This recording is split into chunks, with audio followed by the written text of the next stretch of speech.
Hey everybody, welcome to the West Dakota Dad. My name is Cody. This is my podcast where we talk about faith, family, and life. This is episode number 4, and we're going to be on the topic of being thankful. 1, 2.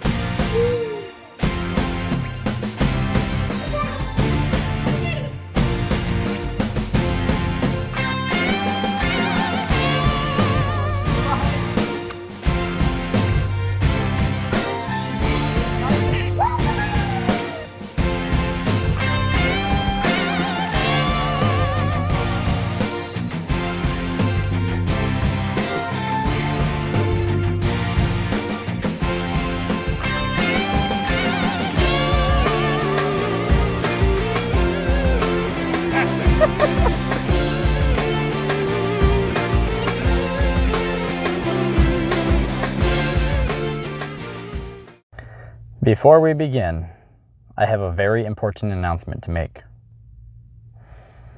The rut is on. I think.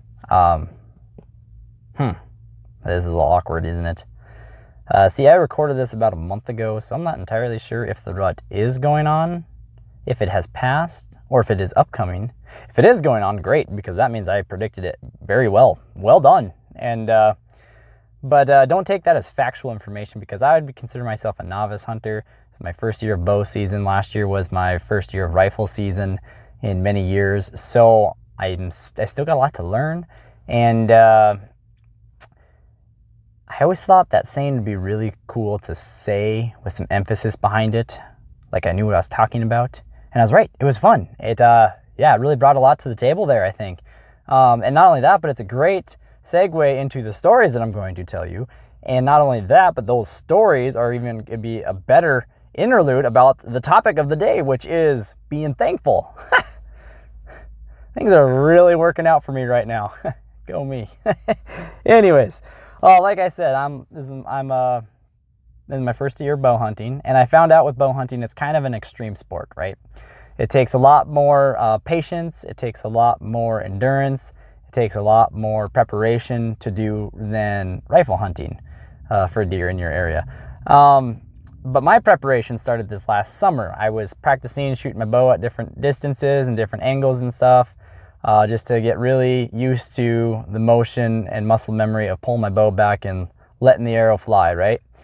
And so my friends and I, we did this total archery challenge down the Black Hills, which is a 3D archery shoot. They put up all these different targets everywhere that you shoot through trees, uphill, downhill, stand on this, kneel down. There's so many different ways to basically get you ready for a hunting season. And it's a lot of fun. I will say that my friends are like veterans when it comes to bow hunting. They've been doing it for many years, and they know that I'm kind of the new guy at it. So I don't really partake in any of their wagers that they have for best shot or anything like that, because otherwise I'd probably just be giving my money left and right. But yeah, so they're pretty experienced, and they have all these new, latest and greatest bows, and they're awesome. My bow is about probably 10 to 15 years old, give or take. And it was a hand-me-down from my stepdad, which I am extremely thankful for, because getting into bow hunting can be pretty expensive, and he gave me an opportunity to partake in it without having much cost to me. So I'm very thankful for this bow. It shoots great. It looks nice. It serves its purpose and allows me to participate, like I said. But sometimes I get the blinders on a little bit when there's some shiny new objects like my friends have. And makes me kind of forget my appreciatives of what I have. And I'm like, oh man, I kind of want one of their bows. But my friends know how to keep me in check. This is their passion. They've been doing it for a long time. So they put a lot of time, effort, and money into it. And that's why that they know that their expensive bows are going to pay off for them, because they use them all the time. Now, one of my buddies was telling me, he's like, your bow shoots great. There's nothing to be ashamed of at all with it. The only thing I would do is probably just upgrade the arrow rest a little bit. Because yours is pretty old and wore out, and you're going to get some arrows that fly a little bit straighter. And I said, oh, cool, thanks. And it gave me this replenished appreciation for the bow I have. And I'm so thankful, because he could have gave me a shopping list that said, okay, here's all the things you need to match a bow like mine. which would have been really expensive, but he knows that it's quite the investment, and if you aren't fully passionate about it like he is, then it's probably not worth it. So I'm very thankful for that. And before I move on to the hunting stories, because, if you're not a hunter, hunting stories bore you. But I think I got one that might have some entertainment value to you, no matter who you are. And I'll tell you a little bit of the abridged version. So my father-in-law and I went out to go hunting, okay? He's my second set of eagle eyes, I guess you could say. And for those of you that are avid hunters, this is my true beginnerness is going to show through this story. We get out to the site, and I said, I'd like to go down there over by the southwest, because that's where I've seen a lot of deer. And then I kind of want to go here, there, and there. I just want to make sure I got all the grounds covered, because I don't come out here very often, And he told me, he's like, I think we should go down for the bottom there and just sit and wait. I said, okay, but let's check the other spots first. We don't have to check the southwest, so I haven't seen deer there at all this season. So fast forward, we are making our way down towards the bottom after coming up empty on all the other spots. And so he tells me, he's like, oh, look over there to the southwest. I turn and look. He's like, I think there's some deer over there. And I look. Yep, there's some deer over there. Dang it. That's where I wanted to go to begin with. Oh, well, that's okay. Let's just continue making our way down. And before we even took a step, oh, here comes 3 to the north. Oh, man, they're going down to the bottom. They're going to beat us there. Dang it. Yeah, I should just listen to you to begin with. Ah, man. Oh, wait, they're turning. They're coming up our way. They're coming up on our trail. Wayne, they're coming up on our trail. He said, okay, here's what I want you to do. I want you to sneak down in front of this bush here. Stay low. And I want you to get ready, because when they come over that hill, you're going to be able to have a shot. I said, okay. So I took my pack off. I got my bow ready. I nocked an arrow, and I'm starting to get all shaky. I'm getting all excited and adrenaline rushing. I got a little buck fever maybe. And so I'm sneaking down, being real low, real quiet and everything. And I'm getting ready. And then all of a sudden, off to my right, I see some movement. And I look over. There's 15 deer. All of their eyes, all of their ears laser focused in on me. I'm like, oh man. And Wayne's moving above me on the backside of the bush up the hill a little bit. And I was like, Wayne, what are you doing? Wayne, there's deer over there. There's deer. Wayne, stop moving. Wayne. And well, the deer saw us and they just took off running. And so did the deer that were coming up the trail. They just took off running. And so I got back to the top side of the bush. And I was like, did you see him? He's like, yeah. I was trying to get your attention though. I didn't know if you saw him. And not only that, but there was deer up atop looking down at us. I'm just thinking, man, these deer must think we're idiots, because they were surrounded us, all about 30 deer just looking around us, and they all were just, yeah, not your typical buck story, but you just gotta laugh at things and everything, because I'm just thankful that I even have the opportunity to go out. And I think that's what we all kind of struggle with sometimes, is we always forget to be thankful for the opportunity.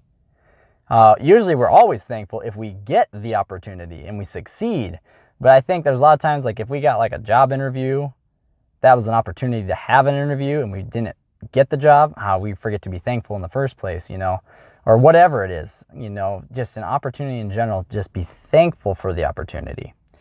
And every day I try to be thankful for 4 core things always. I always pray, I said, Lord, thank you for my beautiful wife. She is an amazing person, big heart, very caring, supportive. She's an excellent cook. And not only that, she is a fantastic mother to our child. And most importantly, she puts up with me, Lord. And I thank you so much for that.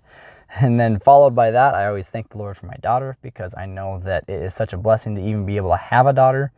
I thank her because she teaches me to live in the moment. Because she's not worried about tomorrow. She's not worried about yesterday. She's just right here, right now, all attention happening as she goes. And that's awesome. And she appreciates the little things in life. And that's something that I think a lot of us can forget to do, is appreciate the little things. I mean, have you ever given a dum-dum to a kid? They think it's the best thing in the world. Their day is made. They don't even care what color it is. Mister, yeah, let's shove that in the mouth. That's great. That tastes awesome. Sugar rush, baby. And so She teaches me that, and most importantly, she teaches me that I probably need to be a little bit more patient at times, you know? It happens, but I'm so thankful for her. I'm thankful for my parents because of the way they raised me, the opportunities they gave me.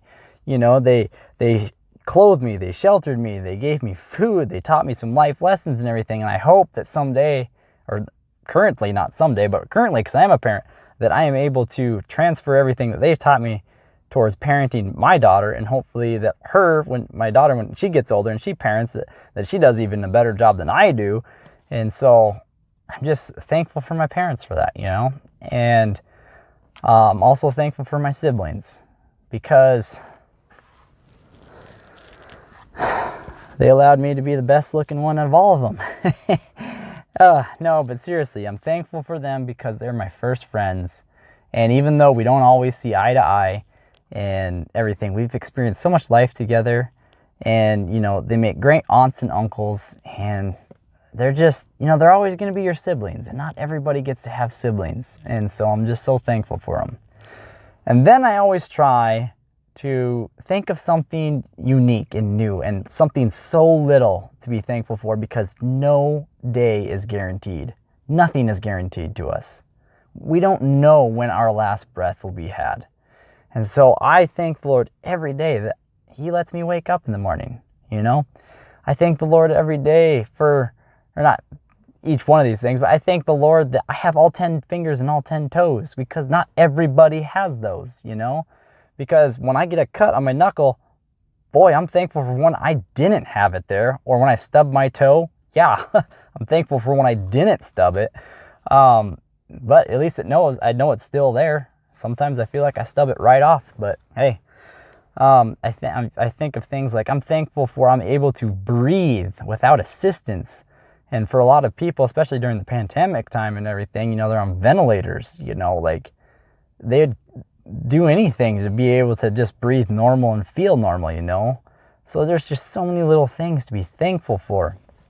And if we turn to Ephesians chapter 5, and we go to the section where it says, living by the Spirit's power, in verse 20, it says, and give thanks for everything to God the Father in the name of our Lord Jesus Christ. And it's just being thankful, you know. There's, like I said, no day is guaranteed. And I mean, God is the Almighty of the universe, and He listens. I mean, He created the heavens, the earth, the birds, everything, all of the molecules on earth He has created. And He created you, He created me, and we just need to be thankful for all that. So I challenge each one of you to try to think of more things to be thankful for. And it doesn't matter how small they are, just see how big your list can go. And each day be thankful for something. And I've noticed that the more things I'm thankful for, even the smaller things, I realize how good I really do have it and how blessed I truly am. So, and I'm happier then because I can appreciate all these things. So I'd like you guys to try to do that. And I hope everyone has a great Thanksgiving. And until next time, I'm the West Dakota Dad.